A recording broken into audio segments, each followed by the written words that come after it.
Jembatan itu bernama Didit Prabowo. Putra sematawayang Presiden Prabowo Subianto ini mengajarkan kepada para anak-anak elit politik bagaimana seharusnya anak muda berpolitik. Santun, tanpa beban untuk bersalaman bahkan dengan lawan, apalagi kawan. Dan juga yang paling penting nih, menjunjung tinggi persatuan. Ini nih sulit nih.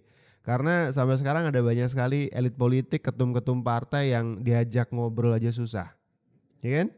Ini tuh ajaran Pak Prabowo.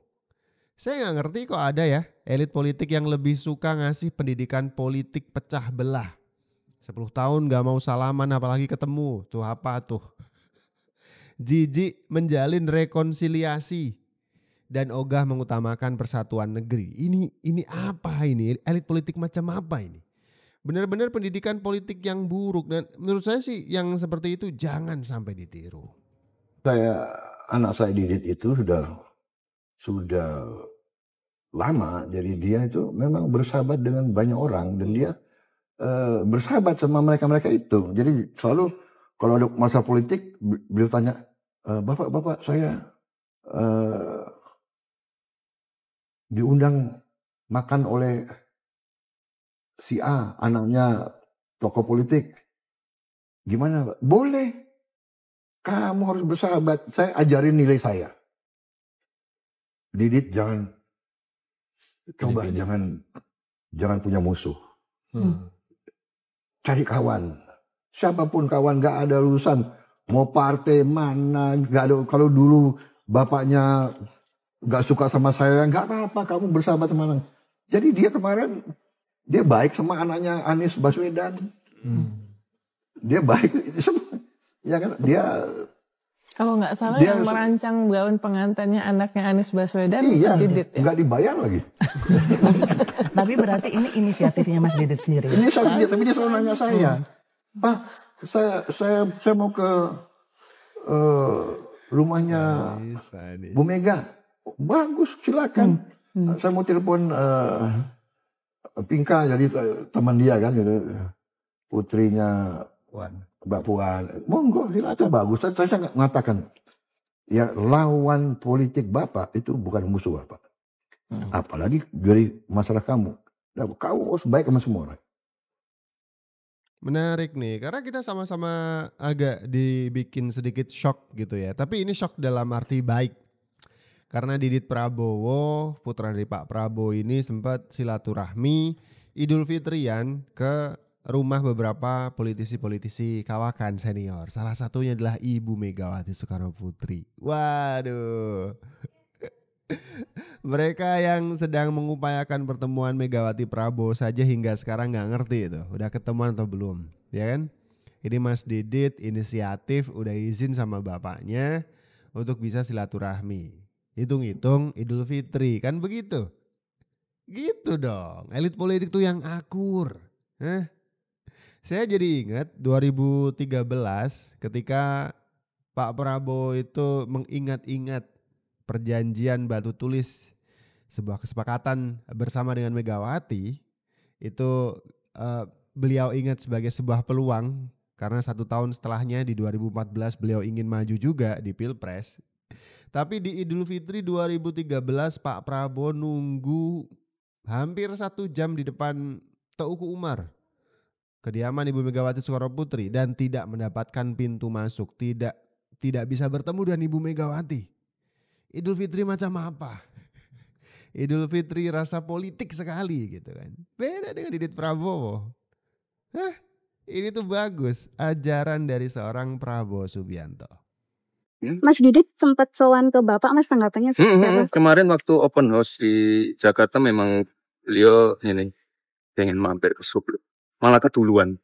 Ya. Kalau melihat Mas Didit yang juga sowan ke Bu Mega, Pak Jokowi, terus kemarin ketemu sama anak-anak presiden-presiden. Ya, terakhir kan pada waktu ulang tahun beliau. Saya lihat Mas Didit ini selaku putra dari Pak Presiden Prabowo ini sangat ini ya, harus kita apresiasi. Beliau punya semangat untuk mengumpulkan semua tokoh besar, tokoh muda, dan saya kira itu hal yang luar biasa sekali. Beliau sowan ke sana kemari menggandeng semua, menggandeng anak-anak muda. Saya kira itu hal yang patut diapresiasi. Ada kemungkinan juga Mas Didit akan mengundang para bapak-bapaknya presiden. Boleh banget.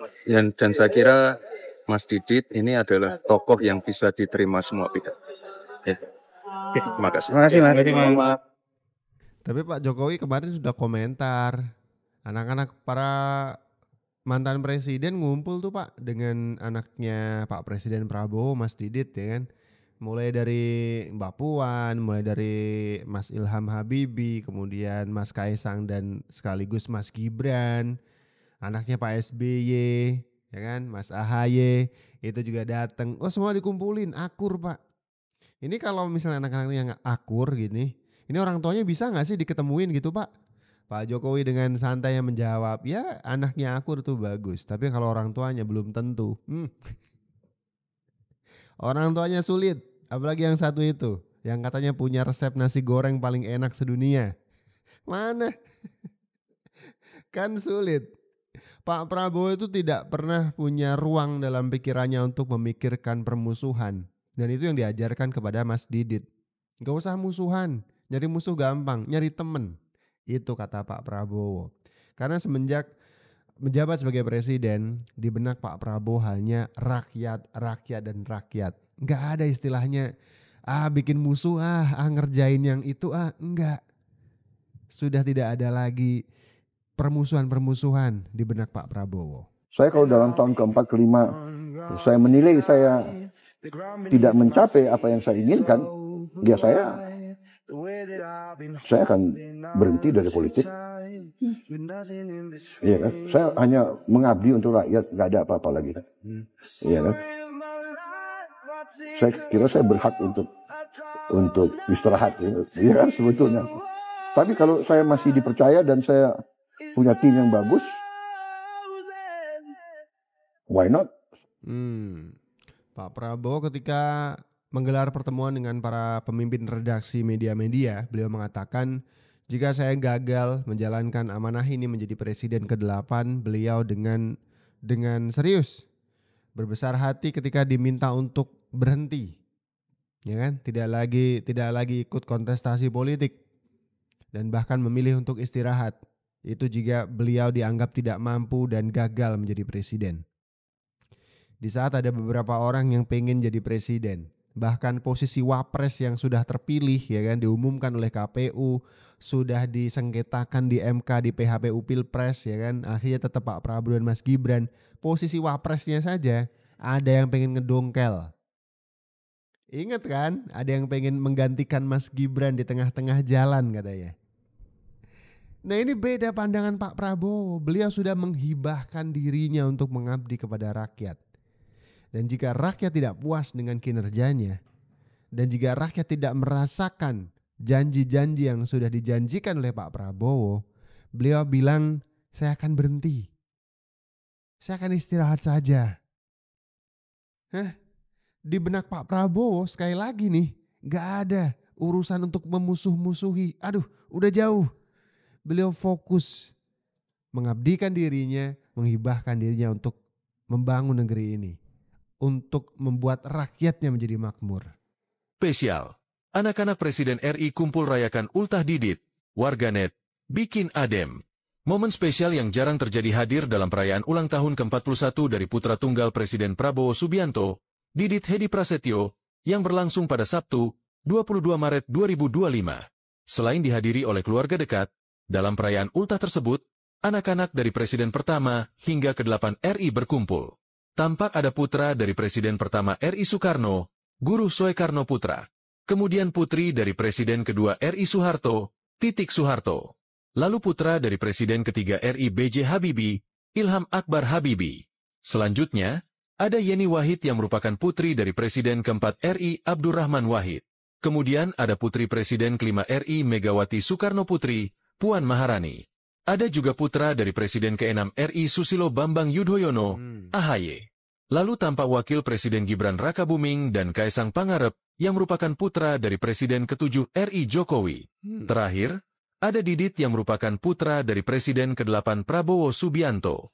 Momen tersebut diunggah oleh istri Agus Harimurti Yudhoyono, Anissa Pohan, di Instagram pribadinya. Ada 10 foto yang diunggah, masing-masing tampak punya cerita berbeda. Dalam salah satu foto, tampak puluhan orang mulai dari Prabowo, Titik Soeharto, Yeni Wahid, hingga Kaesang Pangarep. Mereka berfoto bersama, yang fotonya diambil oleh AHY. Kemudian di frame lain, menunjukkan bahwa anak-anak presiden berfoto bersama. About last night, we share something that not many people can understand. Tang You Did It, Hedi Prasetyo. Momen hangat ia mengumpulkan keluarga besar seluruh Presiden Republik Indonesia terdahulu ini dibagikan oleh AHY dan istrinya Anissa Yudhoyono lewat akun Instagram pribadi mereka.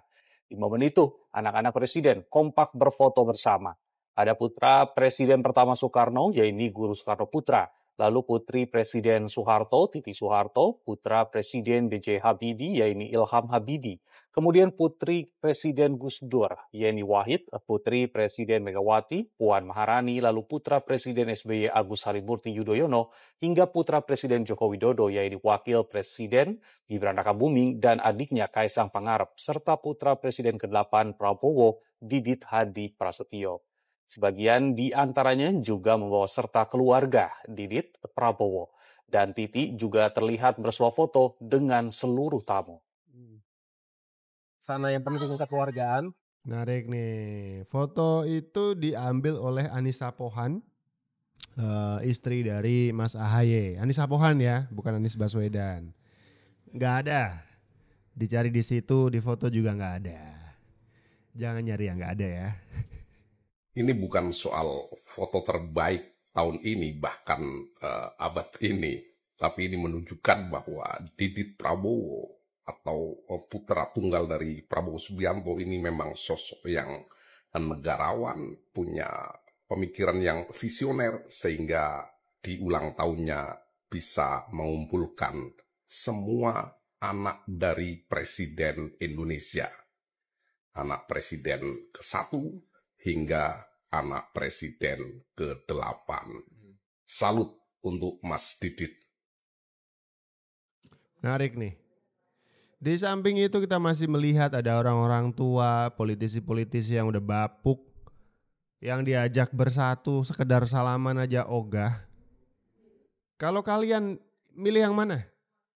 Milih ngelihat politisi-politisi kita adem atau musuhan sepanjang waktu? Tulis di kolom komentar kalian pengen yang mana.